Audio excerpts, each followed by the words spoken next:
Well, let's switch gears to the sport they say is hockey on grass, football. The New England Patriots are our next topic here on Back Talk Entertainment. And there's a couple of interesting topics we have to touch on here with the Patriots. The first one, of course, being Tom Brady and his future with the Patriots is a little bit in question at this point. He's decided to wait until Peyton Manning re-signs his contract with the Indianapolis Colts before he says anything about his contract extension with the Patriots. Is this a funny decision to you, or did you see something like this coming? This is what I have to say. What the heck is wrong with you, Tom Brady? You are the most idiotic guy I've ever seen. I don't care if you've let us do an almost undefeated season. You don't wait for another star quarterback to sign just to see how much you can make. That is so stupid. What if Peyton Manning, I know this won't happen, doesn't sign? What are you going to do? You going to not sign too? You're an idiot, dude. Well, no regrets there. So if Tom Brady waits, since he's waiting until Peyton Manning signs, and there's so much competition between the two, they're pitted against each other by the media, by the fans. Is this something that is just kind of playing along in the fashion of their kind of rivalry, where he's just going to make sure that everything stays status quo, that he'll be playing in those exciting games against the Colts, or is he, just doing something for a media stunt? I have no idea why the heck he's doing this. It's just ridiculous. I just, blah. Well, we'll let Tom Brady sink away into ridiculous land, as you call it. Let's move for a minute to Wes Welker, the guy who possibly sealed the fate of the New England Patriots last year when he left with the injury that seems to be plaguing the Patriots, that ACL. Now, he said there are reports that he's likely to play in the season opener. What does this mean for the Patriots? It means that they're going to be so pumped. They're going to have all that energy, saying that a guy who had a knee injury like Tom Brady was out. And speaking of Tom Brady and knee injuries, the reason why they say Wes Welker wasn't as serious as Tom Brady is because Tom Brady's knee injury, Tom Brady had contact on the knee. Wes Welker didn't. So that's a huge factor. And so that's why I think Wes Welker that's what I think he'll affect the Patriots with. Now, is it going to depend, is his success this year going to depend on how much time he gets in training camp before the season starts, or do you see this being something where he's about ready to go 2 weeks before the first game and then just jumps right in, and does that affect the way he plays? About ready to go 2 weeks away, 2 weeks from the season. I think he can come in at any time, anywhere, and just be awesome. He's a star wide receiver, and he can make big plays. He works well with Tom Brady, and he's so key.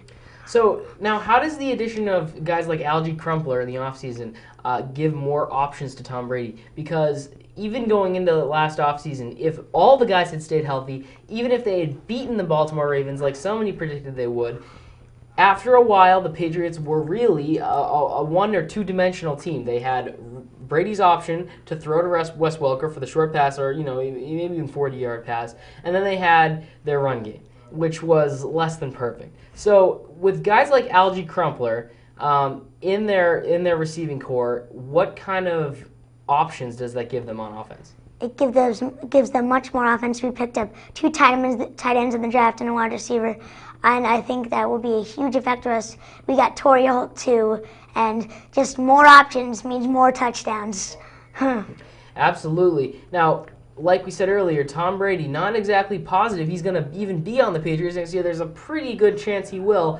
But if he doesn't sign with the Patriots, if he actually waits until Peyton Manning does whatever he's going to do with the Colts, and then still continues to either demand too much money or not sign with the Patriots, is it going to be because of him, or will it be because of the organization? Because if you look into NFL history, quarterbacks who have left their organizations usually been because of the organization, not because of the player. I think it will be of Tom Brady. The Patriots are offering him a salary that's just fit for him, and him wanting more, he has to prove it. He proved it 2 years ago. He didn't prove it last year. He has to prove it this year if he wants more money for his salary. Well, has it been characteristics of the Patriots to sort of be cheap, as they say? I mean, a lot of people have been complaining that they're not spending the money they need to win. If you look in the early seasons, 2001, 2003, around there, a lot of their winning plays were on defense. They had a lot of strength in the linebacking position. Where is that going to come from? Because they're obviously going to need it to compete with teams like the Jets. Well, I think we picked out two outstanding linebackers, Jermaine Cunningham and Brandon Spikes from Florida. And I think that they can make a big impact on him. And as you said, being cheap, we have all the players we want. I don't care if we have $1 million left over. We have all the players we need right now. We don't need any more players. We got a full lineup. We're good. We're set.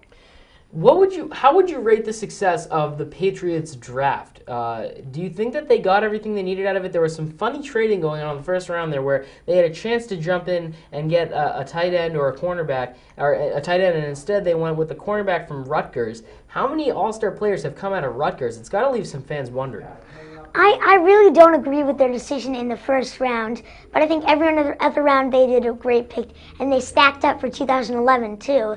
But I don't think it was a smart idea to trade 2 times in the first round and end up with a cornerback. I don't think that was a very smart move by the Patriots. Do you see the cornerback that they didn't end up getting playing a big role this year, or is he going to sort of sink back in and learn from the guys that they already have out in the starting lineup?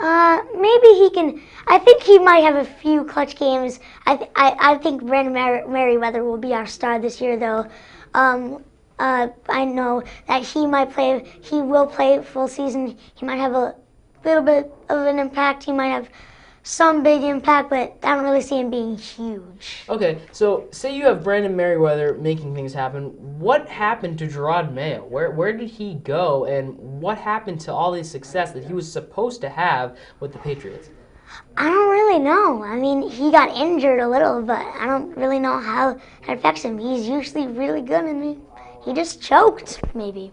Do you think that he'll end up having a great season if he's able to pick up on the success of Brandon Merriweather? Because as we've seen with guys like Mike Vrabel and Teddy Bruschi, they work in pairs. If one's having a lot of success, the other one tends to do the same.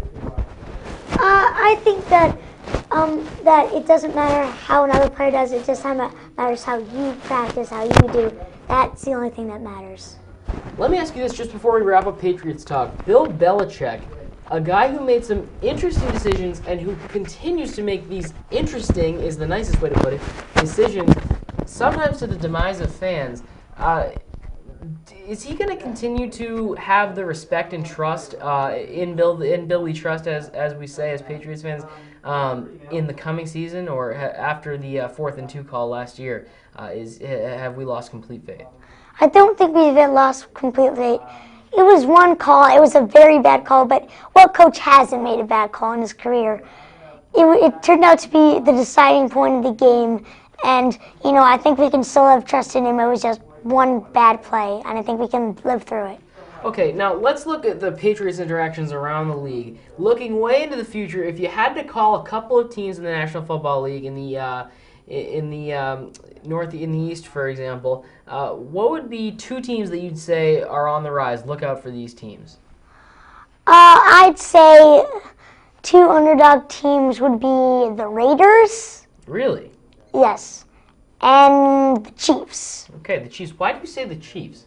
Because I think the Chiefs have Mike Vrabel who can, and they need to take advantage of him. And I think Matt Castle will have a pretty good year this year, even with their loss of Larry Johnson. Mm-hmm.